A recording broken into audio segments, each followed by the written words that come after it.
My name's Jessey and I'm 21 years old. I'm a barman at Avoca Beach on the Central Coast.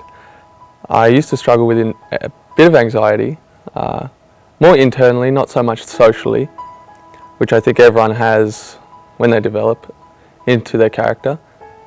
And I think it's a natural part of life. I think I would use the word, geez, that's actually hard.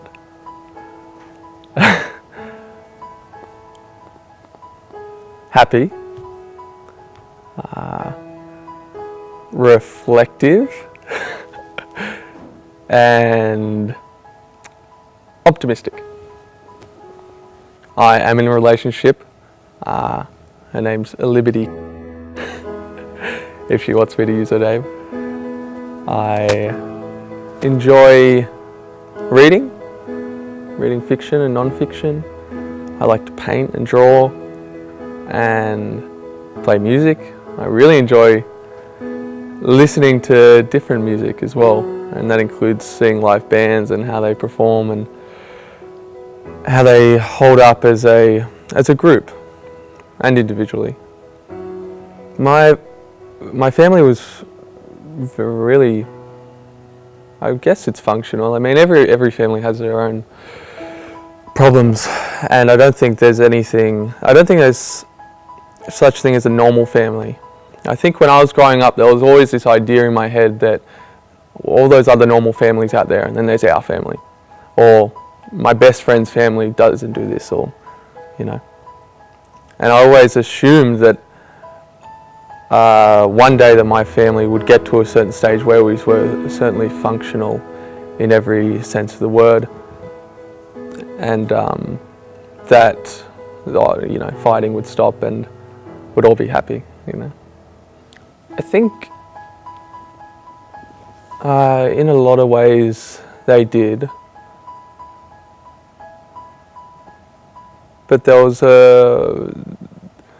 certain times where you really want to say something to a person, but they don't listen, or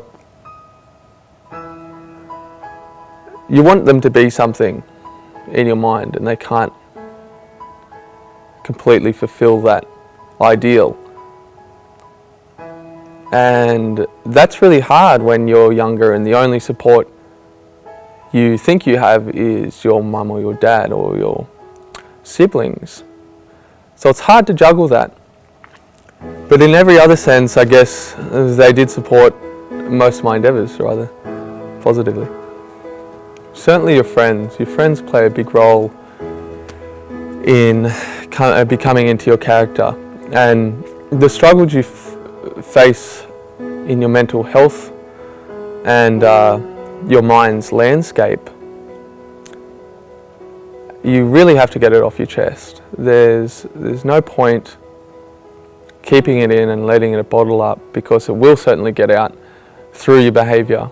And a lot of my time, in my past rather, that came out in my anger towards my family and pretending to be someone else towards my friends. And yeah, you get to a point where you really do need to just realise that it's fine to talk about it and it's fine to share it. It's interesting because everyone has their own path and their own ways to stabilise their mental health, hopefully. In my way, and this is rather personal, is that I saw my anxiety issues, they were counteracted by the books I used to read, and they always seemed to have a spiritual theme into all of them. And I was certainly attracted to that. See, I studied religion at uni, and I got a band 6 for religion in year 12 when I was struggling with that side of myself, and I turned my attention far more to those teachings in a curious way, not so much a religious way. Starting high school was nice because it's exciting, you know. You meet new people and you get to be in the midst of a new environment and experience those milestones. And I have a really good memories of starting high school, I suppose. Throughout high school, and this is with everyone, you become a different person. And how I see that is that each 10 years throughout your life, you're going to change, hopefully. And that's how I still look at it now. And so when I finished high school and started going to university, or even starting another job when I was out of high school, that realm, you've just been shoved into another realm, and it is so welcoming and so different. And it's either you embrace it or you continue trying to search for a place where you feel at home and excited to be where you are. Certainly back then, and I still think it's now, I think it's slowly coming more into the spotlight, the importance of mental health, because of the impact it's had worldwide and also in Australia. That it directly affects kids and that character building. I feel like my environment was rather supporting to some extent, but of course there's always more you can do, I guess. I think so.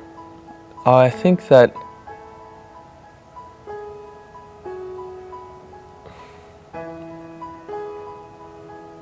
there's a lot of reasons, or I think there's a lot of pressure socially not to share how you feel, or just implicitly suggests that you're feeling down. And that's where it's really destructive to a lot of people, because they can't get off their chest what they need to say, or they can't admit the fact that they are feeling how they are because there's too much pressure. As a male, I luckily got into my own stable mindset and got it out of myself and confronted those fears about anxiety and about who I was and who I suppose I need to be coming into this place. And I was lucky enough to find that in myself, but I certainly suggest that you look into yourself and find it and stare it in the face and accept it. And you can always change, you certainly can. You have a lot of people in those ways telling you what to do and or suggesting and asking you what to do or asking you what you're going to be.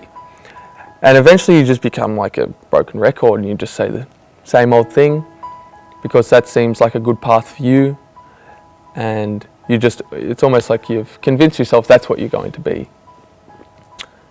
But if you don't confront that, and if you leave it by itself, you will fall into that cliche. And coming into the world, I think it's certainly important to have your morals, or at least some compass to guide you that's dictated by your own mind, not another person's. Because if you're being dictated by, I really think it's going to destroy your character in the end. It's one of the most important things in my life that I've come to realize now, that you as an individual have to certainly make up your own rules to the best extent of the system you're in to make yourself feel functional. Certainly the schedule, certainly. Once you get out of school and you decide, once you've thought deeply about what you want to do, you can schedule your life around those things. And for me, university turned out to be very productive for me, because I was doing the things I wanted to do, and I know what's coming up, and it's explicit. It's lovely, because I have this structure there where I'm going to a place where I want to be, and that's just makes every part of yourself more productive. I see my pride being created from my creative endeavours, certainly. It's funny because in school you're told to become something and do it by the system.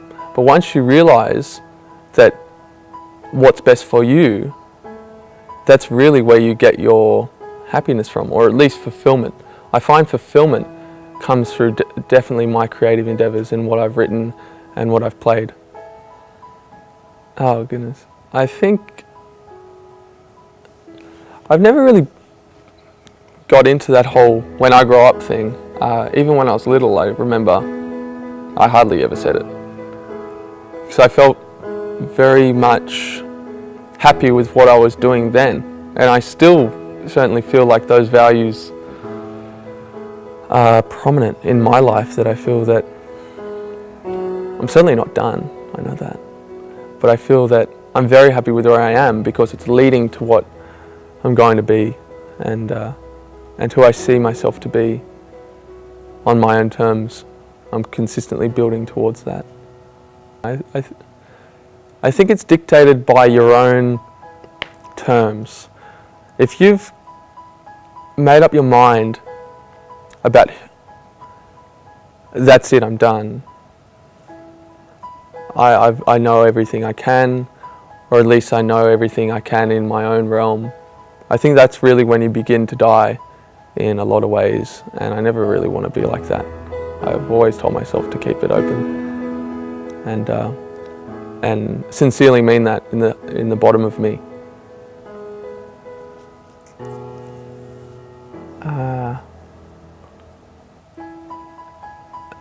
What you've done so far is leading up to a lot of good things in your life, and you should regret what you've done, and every step you take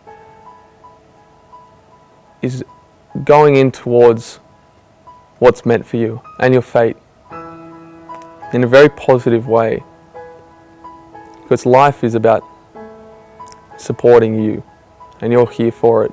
That's why we're here. It's a purpose, and you have certainly a purpose. Yeah, certainly. With anxiety, I can certainly say that there is no real purpose in avoiding it, whether that's through consistently watching entertainment, or eating, or drinking, or taking drugs. I know that's a huge escape, and I've done them. I can say that I've done them to avoid the thoughts in me, solely to avoid thoughts that I know are in my periphery, and it's so destructive. And if you don't look at it in the face, that dread will sit there within you, and it'll influence your character for years. So if you confront it and just sit with it and overcome it, it's a phenomenal point in your life which you'll always remember. Oh goodness. I don't know. I don't think you can say. I can't say that about myself. I think there's a lot of things that you give out to the world where you don't see them. So how you hold yourself and who you are, that shines through your character and what you do through your actions. That's your beauty. But you can never see yourself, which I find beautiful, because that's what other people fall in love with. My name's Jessey and I've certainly struggled with anxiety and dreadful thoughts that haunt. But I can certainly tell you 100% that I've overcome them through my own endeavours, and so can you. No one else can. It's all up to you, and I know you can do it.